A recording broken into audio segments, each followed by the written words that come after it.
एक समय की बात है। एक राजा था। उसके महल के बगीचे में एक आम का पेड़ था। उस आम के पेड़ पर एक तोता रहता था। एक बार तोते को कहीं से सोने की एक अशर्फी मिल गई। तोता अशर्फी का भला क्या ही करता, इसलिए तोते ने उस अशर्फी को राजा को दे दिया। तोते को लगा कि राजा उसे धन्यवाद देगा, लेकिन राजा ने उससे कुछ नहीं कहा। इसके बाद राजा जब अपने राज्यसभा में पहुंचा तो अपने सभासदों को अशर्फी दिखा दिखा कर कहने लगा कि यह देखो मेरे पास कितना सुंदर और कितना कीमती अशर्फी है। एक आदमी पूछता है, महाराज ये आपको कहाँ से मिला? यह तो अद्भुत है। राजा कहता है, यह मेरे पुरखों के समय से मेरे पास है। राजा ने झूठ बोलते हुए कहा। जब इस बात का पता तोते को चला तो उसे बहुत ही क्रोध आया कि राजा ने राज्यसभा में झूठ क्यों कहा अशर्फी के बारे में। यह तो मैंने राजा को दिया। तोते ने राजा के पास जाकर उससे झूठ बोलने का कारण पूछा।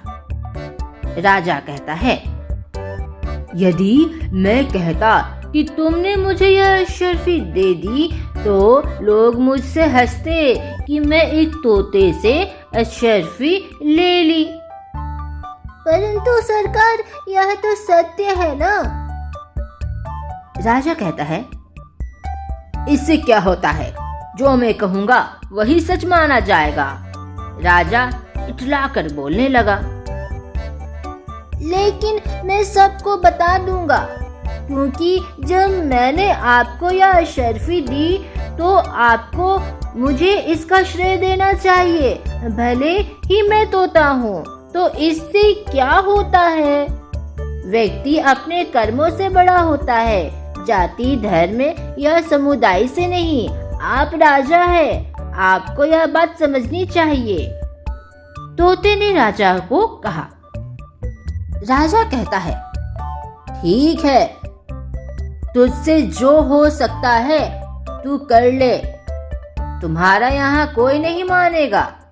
ऐसा कहकर राजा हंसने लगा। राजा के व्यवहार से तोते को बहुत ही बुरा लगा और वह आम के पेड़ पर जा बैठा। कुछ देर के बाद तोता पेड़ की सबसे ऊंची डाली पर जा बैठा और जोर जोर से चिल्लाने लगा। बात सुनो सब करके गौर, राजा ठहरा पक्का चोर। उसने एक अशर्फी पाई जो तोते ने उसे दिलाई। राजा अब कहता है अपनी, जो है एक नंबर चीज पर आई। राजा के नौकरों ने तोते का यह गाना सुना तो भागकर राजा के पास जा पहुँचे और तोते के गाने के बारे में बताया। राजा समझ गया कि तोता सबको असली बात बता देगा, वो नहीं मानेगा। उसने नौकरों को आदेश दिया कि जाकर उस तोते को मार डाला जाए। नौकर राजा के आदेश पाकर तोते को मारने जा पहुँचे, मगर तोते को मारना आसान नहीं था। वह एक और सबसे ऊंची डाली पर जा बैठा और उस पर वहां पर फुदक फुदक कर जोर जोर से गाना गाने लगा। बात सुनो सब करके गौर, राजा ठहरा पक्का चोर। उसने एक अशर्फी पाई जो तोते ने उसे दिलाई। राजा अब कहता है अपनी, जो है एकदम चीज पर आई। मैंने जो ये बात बताई, राजा ने डरपोक बुलाई। एक छोटे से तोते को भी खुद ना मार सका ये भाई। राजा के नौकरों ने तोते का गाना सुना तो भागकर राजा के पास जा पहुँचे। तोते के गाने के बारे में उसने सारी चीजें राजा को बता दिया। राजा को बहुत ही क्रोध आया। उसने स्वयं जाकर तोते को मारने का निश्चय किया। तोते को देखकर राजा ने उसे मारने के लिए तलवार उठा ली। तोते ने जैसे ही राजा को देखा, वह और जोर जोर से गाना गाने लगा। आज सुनो सब करके गौर, राजा ठहरा पक्का चोर। उसने एक अशर्फी पाई जो तोते ने उसे दिलाई। अब राजा कहता है अपनी, जो है एकदम चीज पराई। मैंने जो ये बात बताई, राजा ने डरपोक बुलाई।